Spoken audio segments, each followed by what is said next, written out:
Dead cylinder fix, 1 bottle, 6.2 miles. That's a dead miss on number 3. Pum, pum, pum, pum. Ford Explorer Police Interceptor. We just put an engine in, a used engine. Dead miss. I dumped a bottle of Motor Purr in this thing. Right into the gas tank. There you go. Drink the Kool-Aid, buddy. Woo-hoo. Let's go take it for a drive.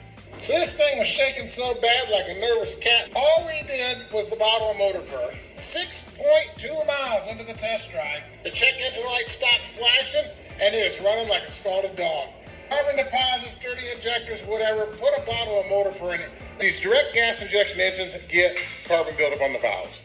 Get your bottle of Motor Purr, put it in there. Get a hold of Motor Purr at their website right here. Talk to Ben. He'll tell you which product is great. The Inevitable Jim endorses Motor Purr.